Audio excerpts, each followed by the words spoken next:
चलो देखो यहाँ पे क्या है कि एक मेटल क्यूब है inside a block of ice. ये जो सफेद वाला दिख रहा है ना, सफेद वाला वो अंदर मेटल क्यूब है, बाकी जो है ये ब्लॉक है आइस का जो फ्लोट कर रहा है। द आइस मेल्ट्स कंप्लीटली और मेटल जो है वो पानी में गिर जाता है। तो हमको निकालना है कि पानी जो का जो लेवल है कंटेनर में वो क्या होगा।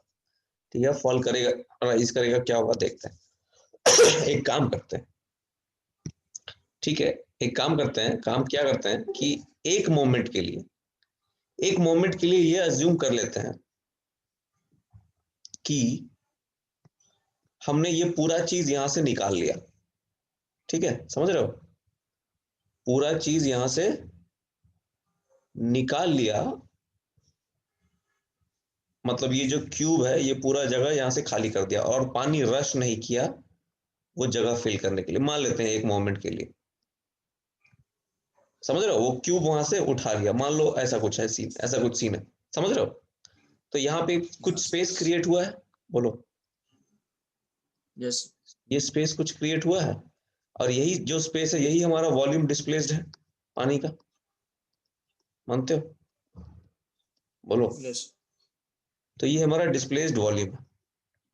अब जो वॉल्यूम डिस्प्लेस्ड है वो निकालना बड़ा ही आसान है। कैसे कि rho of water into volume displaced buoyant force. ठीक है, equal to M plus buoyant force जो है rho of water into volume displaced into g is equal to rho of ice into volume of ice plus rho of metal into volume of metal into जी।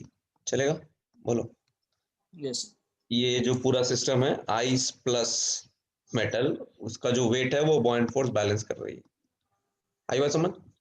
तो yes. यहाँ पे हमको जो मिल रहा है वो क्या मिल रहा है, वो हमको मिल रहा है volume displaced is equal to rho I V I by rho W plus rho M V M by rho W. कोई दिक्कत इसमें?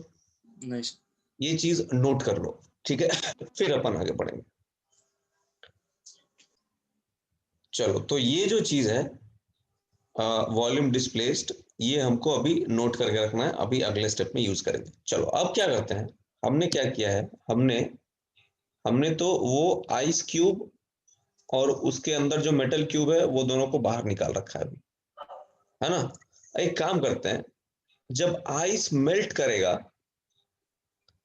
तो पानी कुछ फॉर्म होगा, है ना। वो कैसे निकलेगा, mass of water formed is equal to mass of ice melted, यानी कि rho W into V formed of water, ऐसा बोल सकता हूं, is equal to rho I V I, बोलो।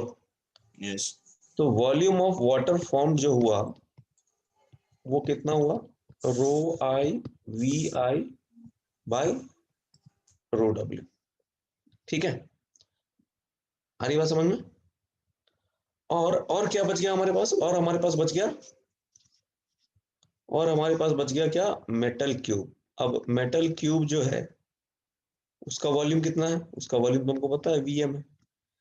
तो आइस को मेल्ट कराने के बाद इतना पानी फॉर्म हुआ वॉल्यूम, और मेटल क्यूब तो मेटल क्यूब ही है, उसको तो कुछ चेंज हो नहीं रहा है, फेज चेंज या कुछ भी। अब मैं आइस को मेल्ट कराने के बाद, है ना, ये जो पानी आया और ये जो मेरा मेटल क्यूब है इसको इस वॉल्यूम में डालने की कोशिश करूंगा, समझ में आ रही बात। तो जब इन दोनों का वॉल्यूम मिलाऊंगा, ये वॉल्यूम डिस्प्लेस से कम है कि ज्यादा है, ये कैसे बताएंगे, वॉल्यूम डिस्प्लेस का वैल्यू कितना आया था तो बताओ जरा। Rho I V I upon rho W. Rho I V I by rho W plus rho M V M by rho W, V M. हाँ। ये आया था ना।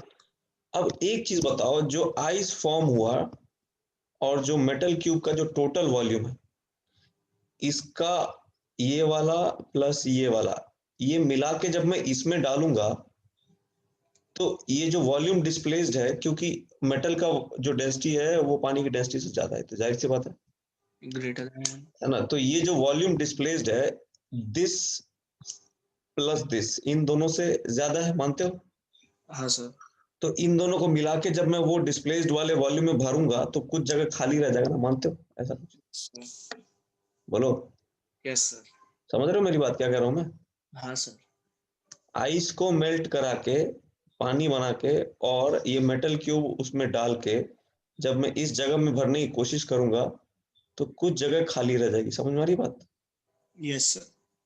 तो कुछ जगह खाली रह जाएगी, मतलब कहने का मतलब ये है कि पानी का लेवल क्या होगा, पानी का लेवल फॉलो। फॉल होगा, है कि नहीं? मतलब इतना जगह खाली हो गया तो पानी का लेवल क्या हो जाएगा, नीचे आ जाएगा, है कि नहीं? Yes sir. आ रही बात समझ? Yes sir. बस, तो answer will be false. Clear, simple. Yes sir.